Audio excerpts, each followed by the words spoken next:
Welcome in to Outkick the Show, Thursday edition. I appreciate all of you coming to hang out with me. Thanks for all that you're doing to support Outkick.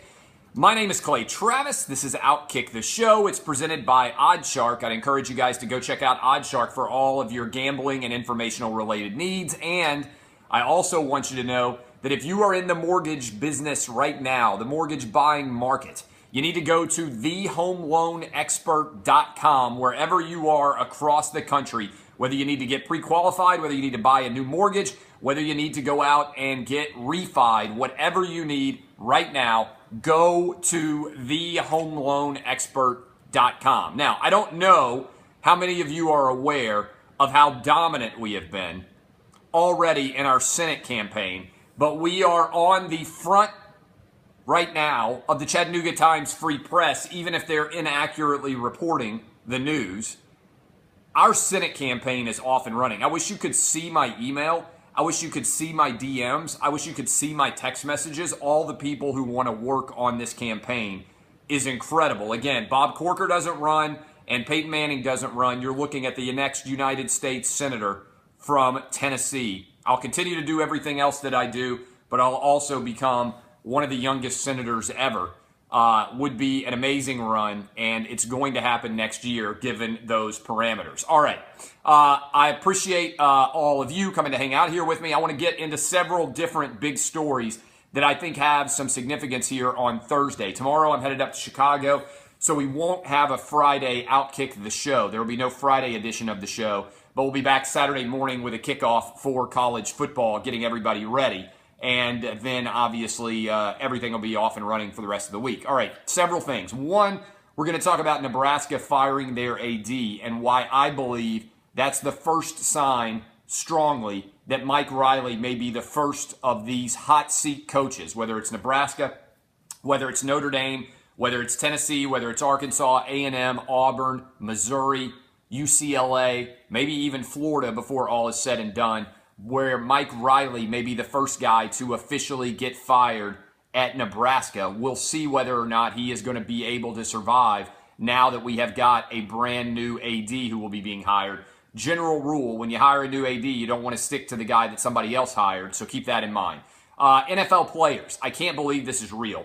But we need to talk about this. NFL players are now pushing for an activist month to honor social activism, basically an entire month for the NFL to honor ridiculous players doing ridiculous protests. We need to talk about how NFL players are killing the league, and we will. Amazon is going to bid for English Premier League, according to reports out of the Daily Mail online overseas. They would bid for the British rights to the EPL, which are a lot more valuable, certainly, than the American rights to the EPL. What does that mean? Why is it significant? And then we haven't even talked about this, but it is kind of intriguing.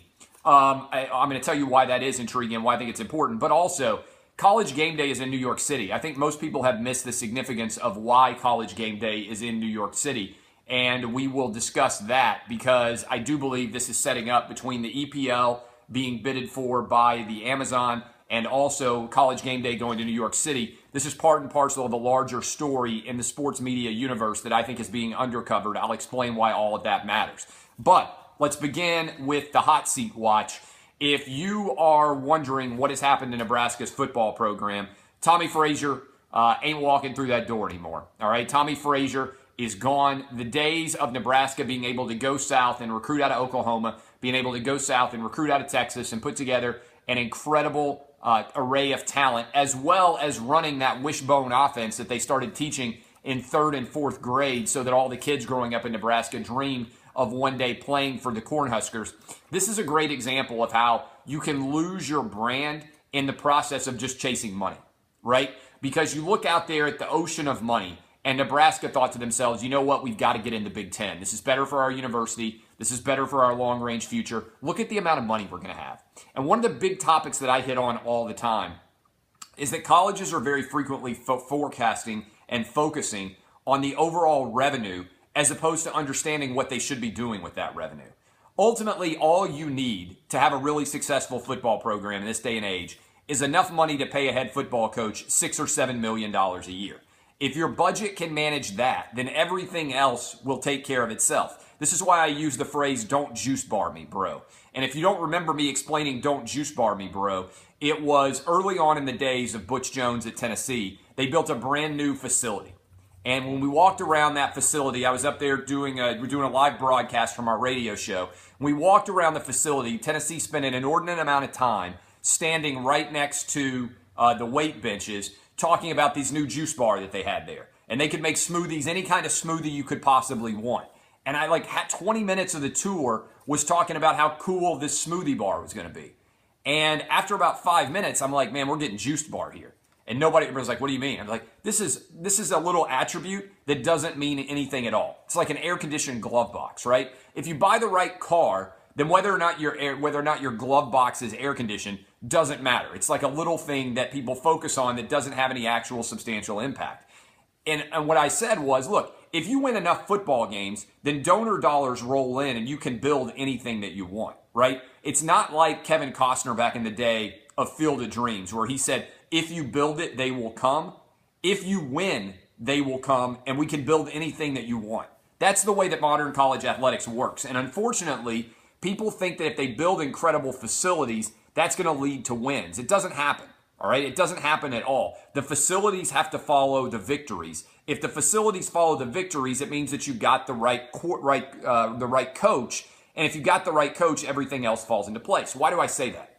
Because Nebraska made the decision, we're going to make tens of millions of dollars more in the Big Ten. But unfortunately, when they had to leave the Big 12, they lost their recruiting base. And if you're going to lose your recruiting base, you better do what? You better go out and make an incredible hire at the head coaching position. And when they announced Mike Riley, I said, look, this guy's nice.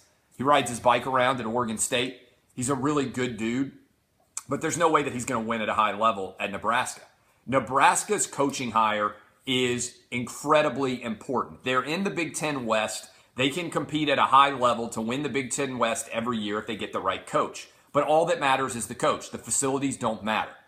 Everything is surrounding the coach. So the decision to fire the AD, I think, means that they've recognized that Mike Riley is not the guy, that he is not going to be successful. And now the question becomes, can Nebraska get to the front of the coaching line and convince a big-name coach to come take over at Nebraska? Could they go out? I mean, in all honesty, could they go out and make a big run at a guy like Chip Kelly? Chip Kelly went to Oregon. Everybody likes to think that Oregon is good and that Oregon's always been good and that they've got Nike money and it always matters. But could they make a run at a big-name coach? Somebody just said, my God, let it be Bob Stoops. Why not? Why not go after Bob Stoops? The Oklahoma-Nebraska rivalry has been incredible. If you are going to fire Mike Riley, and firing the AD is the first step toward firing Mike Riley, what you are doing basically is saying, we need to get to the front of the line. We need to get out there and make a move, whether it's Bob Stoops, whether it is Chip Kelly, whoever it is, make a play, spend as much money as we possibly can to get a big-name coach in there. People out there say, oh, so-and-so is not going to so-and-so. You're thinking about it backwards, okay? You're thinking about it backwards. Jobs don't matter. When I was a kid, people used to sit around and we would debate, like, how good is this job? How good is that job? You know, recently, before he got popped for all the hookers, Hugh Freeze chose to turn down the Florida job in order to stay at Ole Miss. You would have never seen that happen 25 years ago.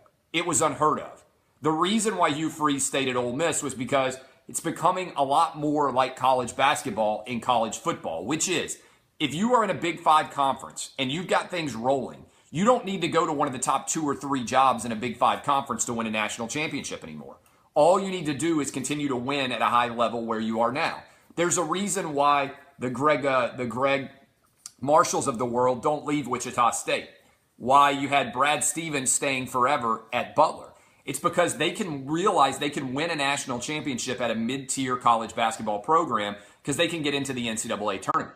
As the college football playoff expands to 8, and I think it will in the next several years, we're going to see a lot more coaches who say, wait, why would I leave this lower-tier job when I feel like I can get into the playoff and win a championship just as easily here, and I love what I've got surrounding me, as opposed to being at a bigger job? We're going to see a lot more of that. And so for people out there who say, oh, Nebraska can't get a big coach, I think that's the wrong way of thinking of it. I think what you have to do, and I've been saying this about the University of Tennessee for a long time, I think what you need to do is allocate your resources such that you go out and you deploy the Clay Travis dump truck full of cash theory. And for people who have not heard the Clay Travis dump truck full of cash theory, it is this. Basic rule of economics is if you want somebody to take your job, you keep giving them as much money until they say yes, right? There are lots of jobs I wouldn't take. I love my job right now. But if you paid me enough money, I would have sex on the 50-yard line, gay sex on the 50-yard line on the Jumbotron in Dallas Cowboy Stadium in front of a full stadium, right? That's my point. I've made this argument before. Everybody has a porn price. I have a gay porn price. I have an unblemished record of heterosexuality. If you paid me enough money, I would go star in a gay porn. I don't know what that number is, in the hundreds of millions of dollars now, probably, right? But that's the truth. In a capitalistic society, everybody has a price. So if your job is not as attractive, then you keep putting more money into the dump truck until the coach says yes, all right?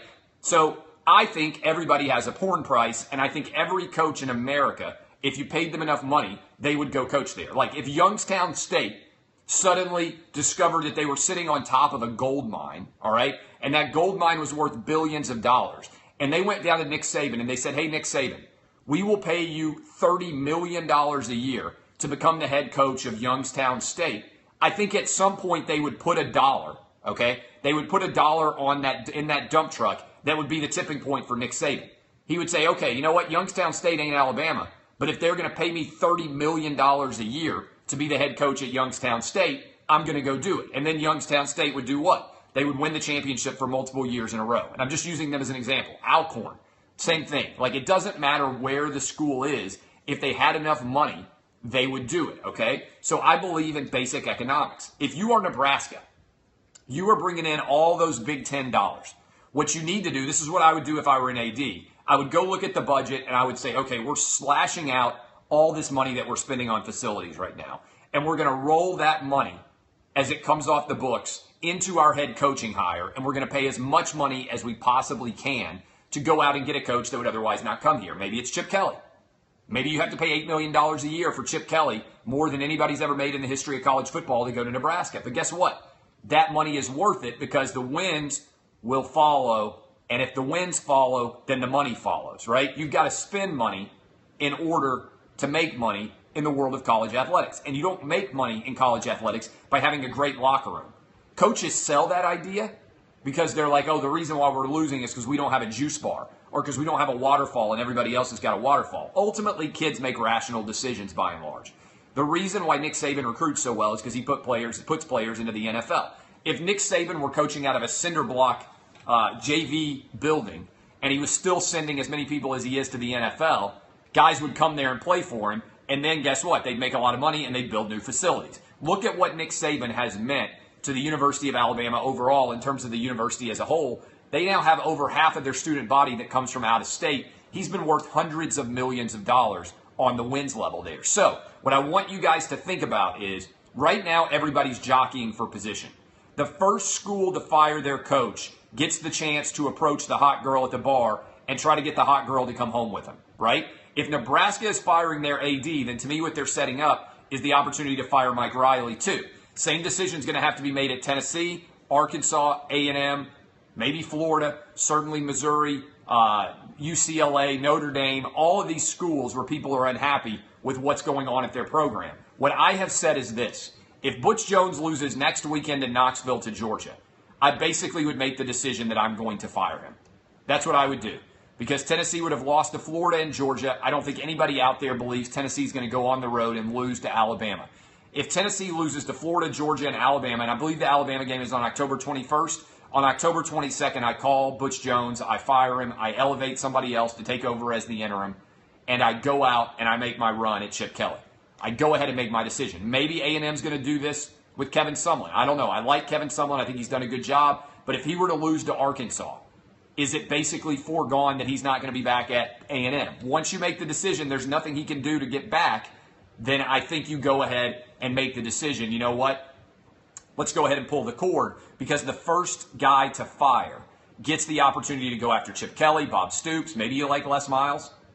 Maybe you think you can go get Bobby Petrino on the phone. But for the guys who are unsigned and are legitimate free agents, you want to be able to make your case for why they need to come. So I think that would be that's going to be fascinating to follow. Nebraska, one of the first programs that can make that move.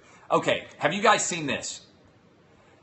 NFL players have sent a letter to the NFL saying that they want an activist month. This is one of the most ridiculous things I have ever seen, and I think it illustrates a big problem that the NFL has going on right now. Players have forgotten how they make money. One of the things that I like to tell you guys over and over again here on Outkick the Show is figure out how you make money at your job, and it'll make you an infinitely better employee. Right? If you can figure out how to make your boss more money, then you're going to protect yourself from ever getting fired, and you're going to ensure you're forever paid. Okay? NFL players, I think, have lost the connection between their labor on the football field and the fact that fans pay their salary. Because that's the only thing that can explain to me why you would decide to start to alienate your fan base. Right? They have lost the connection between people making the decision to sit down and watch their game, to buy their jerseys, to buy beers at games, to buy tickets, and the fact that their labor gets paid based on that. They have this idea, which a lot of employees have, that the money just comes from somewhere and it's not a function of a business. You know, if you're an employee, and it's easy to do, you get sucked into the idea that your role is not that important into the actual money-making process. That's a dangerous place to be as an employee, because what it means is basically you just are on the dole. You're getting paid, the checks keep coming, you don't think about what you're doing impacting whether or not the business is becoming successful. And as soon as you start to realize that you are not important, then your value vanishes, because sooner or later your employer is going to notice it too. So when I see NFL players saying, you know what we need to have is an activist month, what I see is a total misapprehension and lack of comprehension of what's going on in terms of who's paying their salary.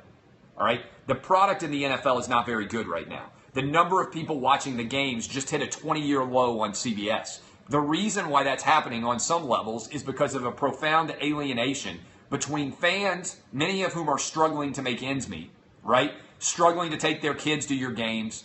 They can't afford maybe to pay the cable bill. They can't afford to pay for parking. They can't go to the stadium and have more than a beer. They can't afford to buy their kids a jersey.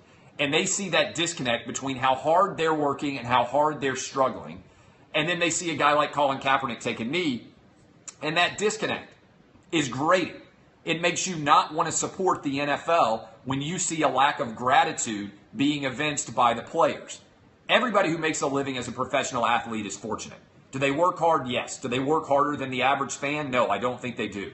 I've made this argument for a long time. And ultimately, the reason why you make your money is because of the fans.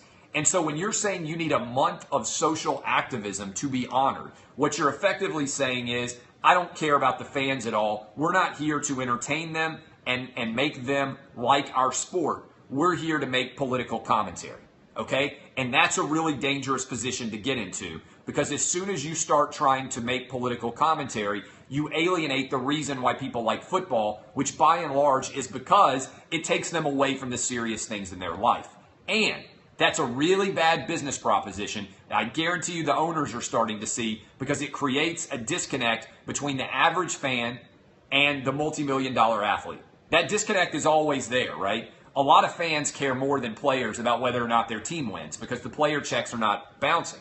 But what players are forgetting is the reason why they're getting paid is because of the interest level that fans have. And when you decide, you know what, we're going to go out and we're going to start to have a social activism month, and we've got 8-year-olds now on football teams taking knees because they're trying to emulate Colin Kaepernick. Did you see that story? A team of 8-year-olds took a knee during the national anthem because they're trying to emulate Colin Kaepernick. I'm telling you right now, this is a way to forever push away your fan base. People made fun of David Stern, and it would be really controversial today. But David Stern recognized that with the NBA when the Malice in the Palace happened. He said, my God, the people who pay a lot of money to sit courtside are not going to want to do that if there's danger coming from the players. And so after the Malice in the Palace, he implemented all these new rules. You have to be dressed a certain way as an NBA player when you arrive for the game. What was the idea behind that? It's a very conservative idea. It's to send the message to the players, you are businessmen.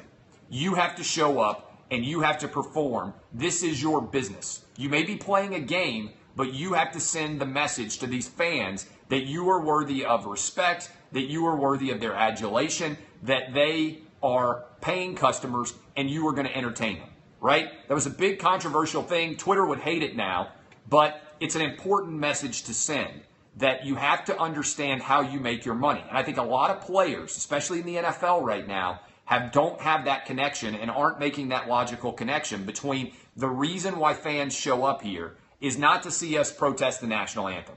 It's not to see us come out and make statements about politics that may or may not reflect what our own politics are. It's to be entertained, right? You don't see the WWE, which is also entertainment, coming out and trying to alienate its fan base. You don't see, by and large, movies, before you start a movie, they say at the beginning of the movie, oh, by the way, unless you're going to see like a documentary, right, that's driven and directed towards somebody who's a left-winger, saying, oh, by the way, everything you believe politically is a sham. That's basically what Colin Kaepernick is doing. And so this idea, I don't know if Roger Goodell has the balls to say, no, that's bad for business, because he's so afraid of being called out. But what Roger Goodell should say is, this is bad for business. It's going to alienate our fans. There's no way we need the month of November to be activism month.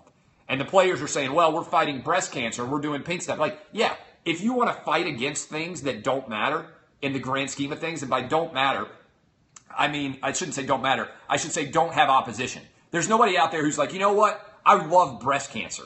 There's nobody who's on the other side when it comes to breast cancer awareness. When you are making strong political statements as a social activist, there are lots of people who don't agree with your statement. There's nobody who's opposed to breast cancer awareness. It's like being opposed to death, right? And so as a result, I think that we are trending towards a really dangerous spot for this situation, all right? I think it just really is heading towards a bad situation. Now, if you want to say, oh, we're coming out against racism, and it's a big generic thing like FIFA does or something like that, maybe that's the compromise, things that people don't actually oppose.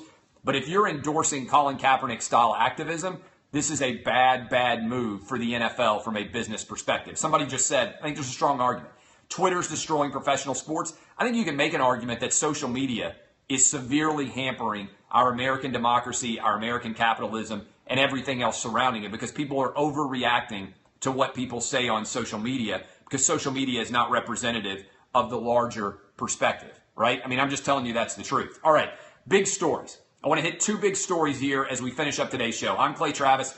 Go to OddsShark for all your gambling and informational related needs. If you need a mortgage, go to thehomeloanexpert.com. If you get it done, you get VIP on Outkick for the year for free. And I'm telling you, whether you need to refi, get a mortgage, get pre-qualified, whatever you do, go get hooked up now.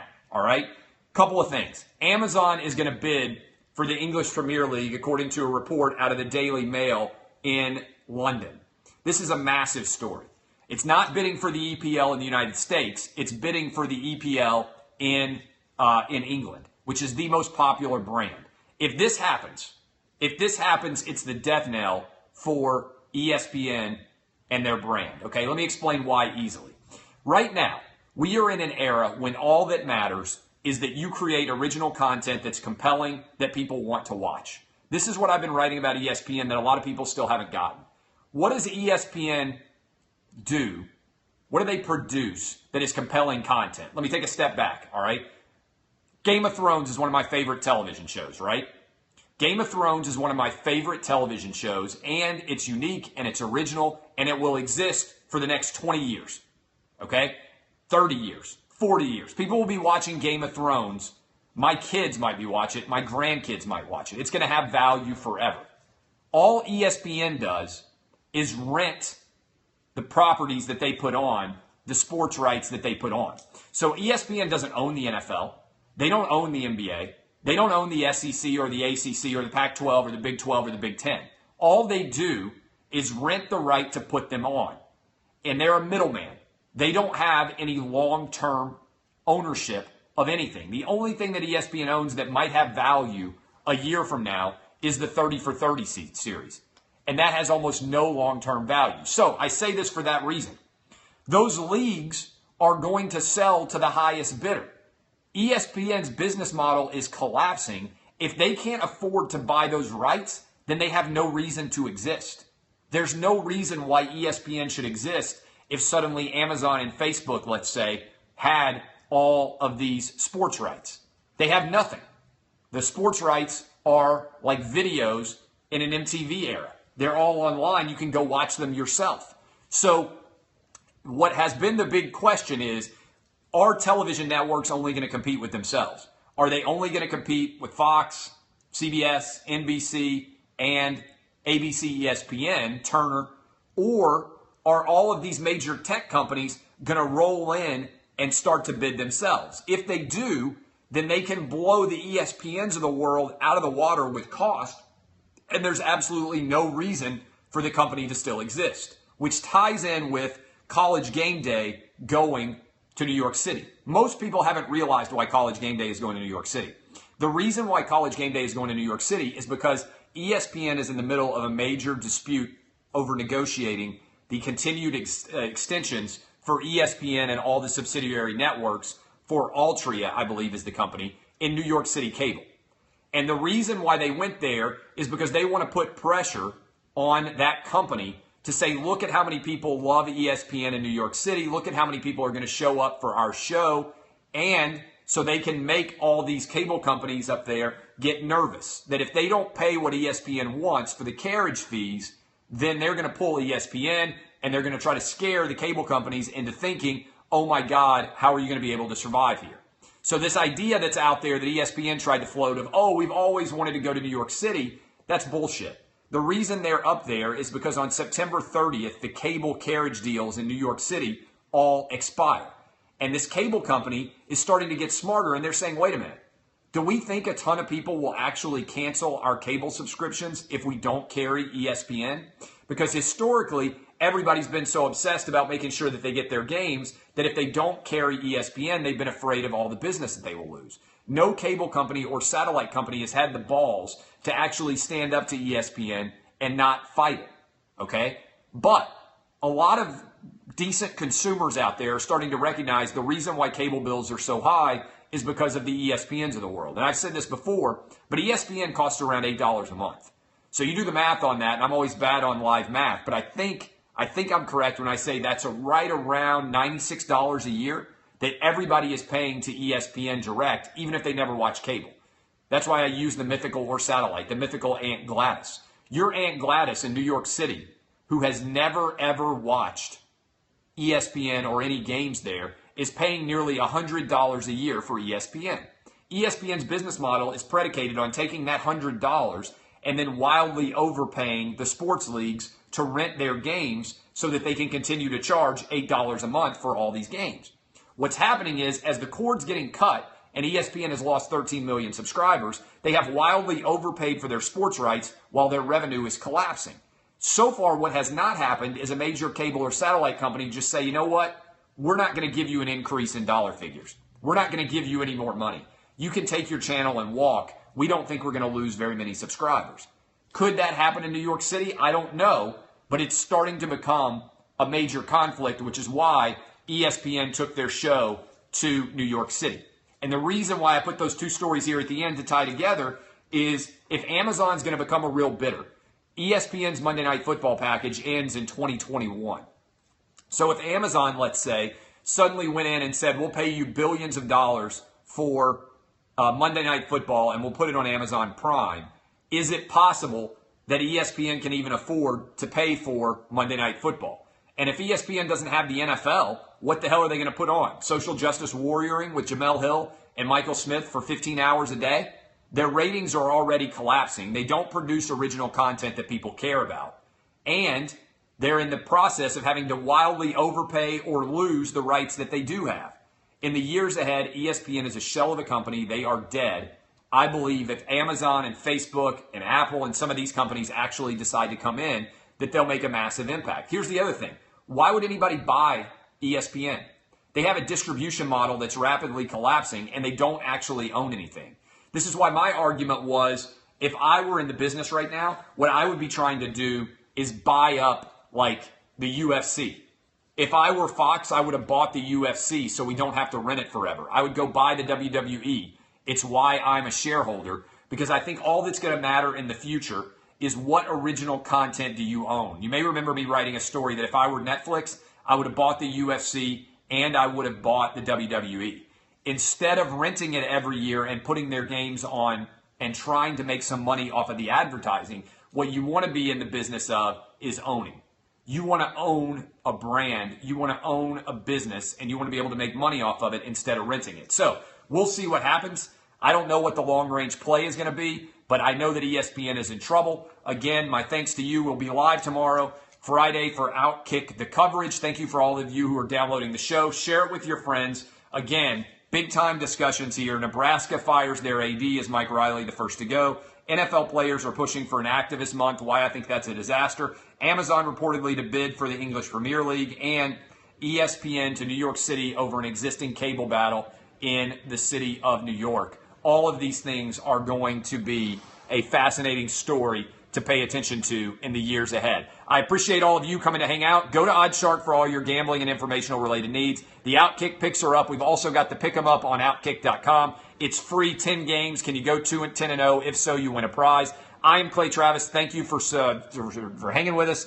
DBAP, boys and girls. Don't be a pussy. Love you all. I will see you tomorrow morning bright and early with Outkick the coverage. See y'all. Thank you. Bye-bye.